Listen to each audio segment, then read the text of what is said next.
O nosso corpo é uma bênção inavaliável. A maioria das pessoas não se dá conta dessa bênção de Deus para nós. O corpo. Parece que é uma coisa sem muita importância. Dois gametas se encontram.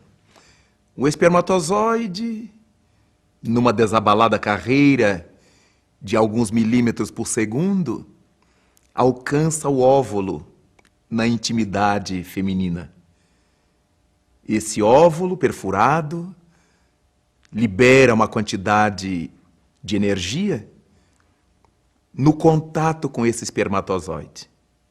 Começa aí a epopeia do corpo humano. Desde esse momento, não temos mais nem espermatozoide, nem óvulo. Passamos a ter o ovo, ou zigoto, se quisermos.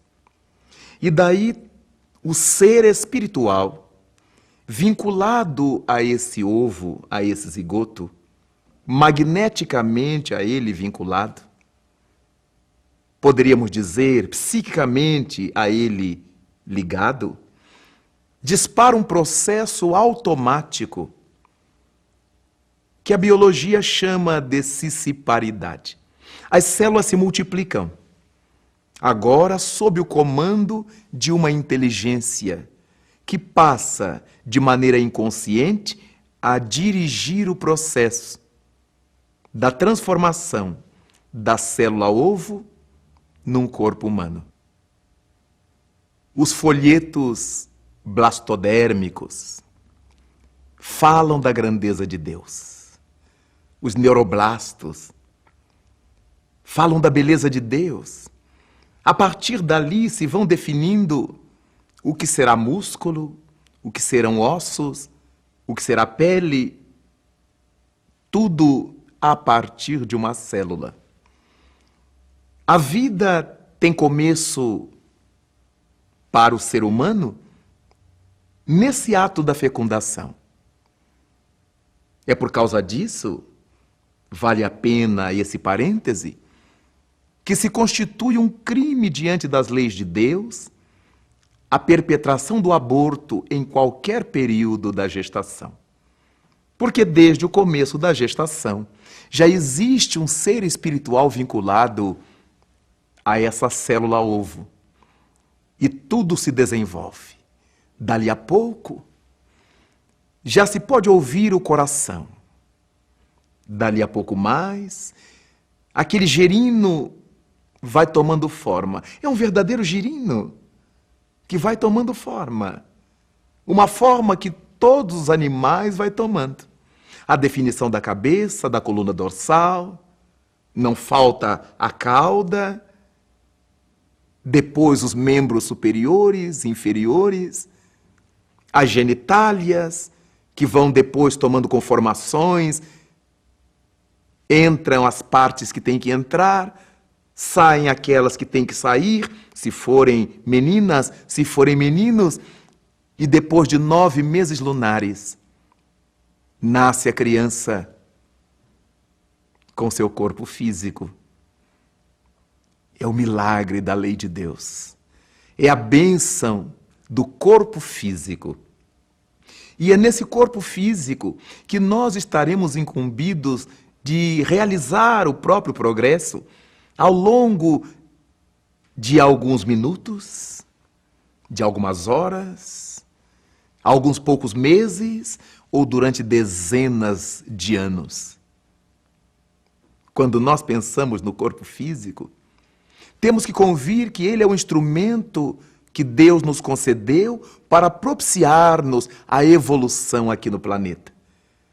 É graças a esse corpo físico que nós poderemos travar contato direto com a matéria, dominar a matéria aqui na Terra e realizar com ela aquilo que nos compete realizar.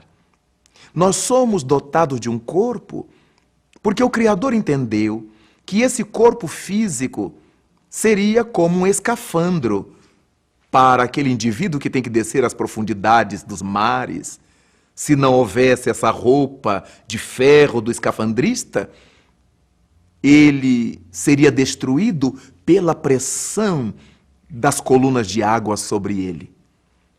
Para que nós cheguemos ao planeta físico, ao planeta corporal, ao planeta terrestre, e possamos estar submetidos à sua gravidade, às pressões, às suas condições, é preciso ter um corpo físico. E é por causa desse corpo físico que tanta gente conclui muito mal a sua existência e outros são vitoriosos na sua existência. Aqueles que fazem mau uso do corpo certamente ficam devendo à consciência cósmica o mau uso do corpo que receberam perfeito. Não é à toa que é importante aprendermos a cuidar do nosso corpo com esmero, com alegria, com boa vontade.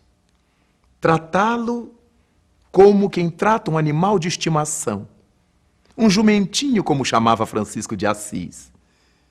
E tratando o corpo de forma equilibrada, dando a ele o de que ele necessita, a pouco e pouco, nós vamos ganhando a palma da vitória numa existência muito bem vivida.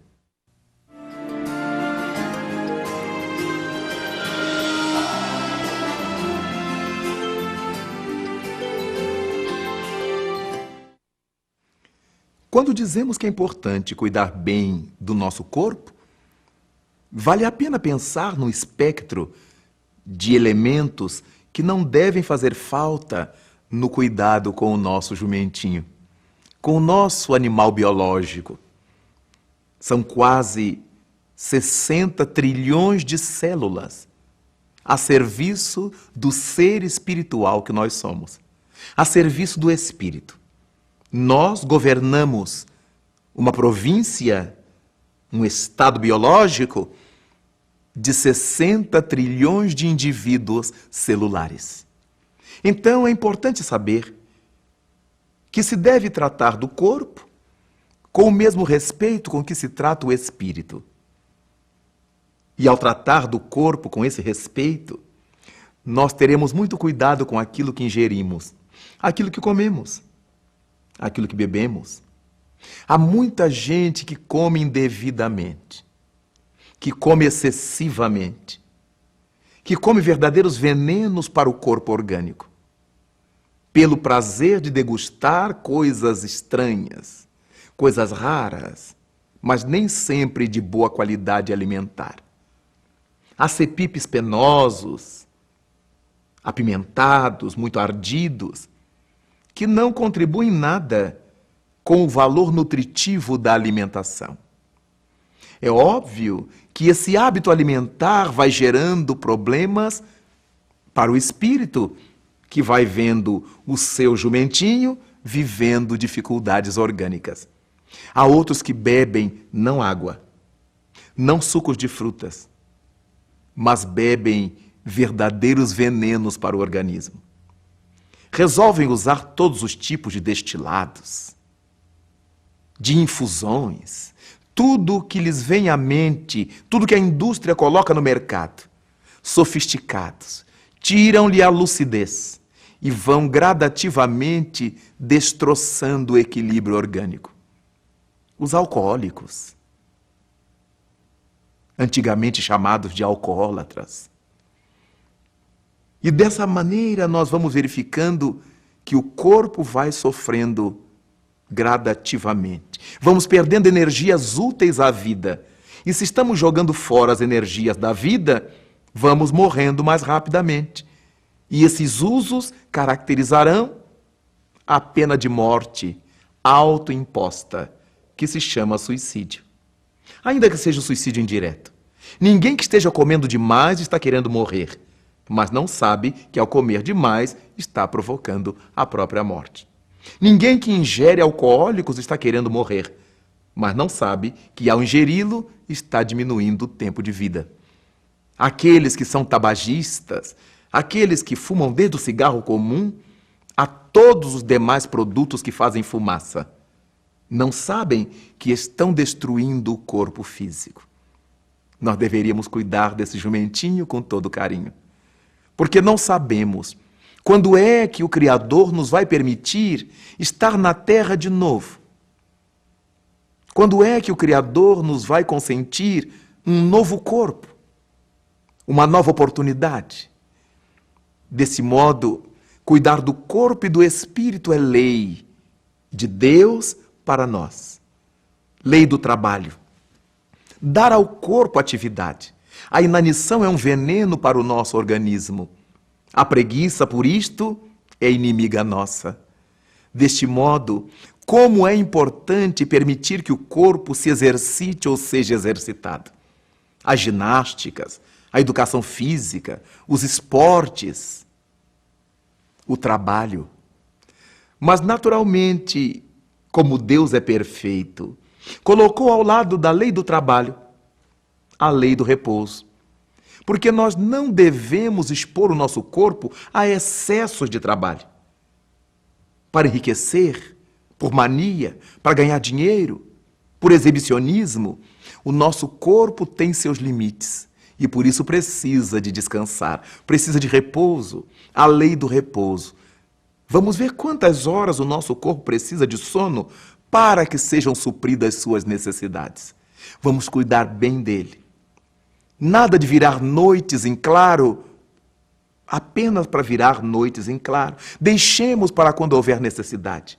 Uma pessoa enferma, uma viagem, uma necessidade de alguém, mas não por simples prazer de não dormir, porque estamos roubando de nós próprios o tempo da existência saudável no corpo físico. É graças a esse corpo que nós vamos ganhar a alma. É graças ao trabalho realizado via corpo que nós vamos entrar na paz do reino de Deus ou chafurdar-nos nas hienas abissais da consciência atormentada. Daquela célula-ovo até o esplendor do corpo adulto, com todas as suas funções, saudável, com deficiências, com aleijões, é o melhor que Deus pôde providenciar para nós. Porque o nosso corpo é reflexo da nossa bagagem, de tudo que a gente vem trazendo de épocas remotas para os dias, para os tempos da nossa atualidade.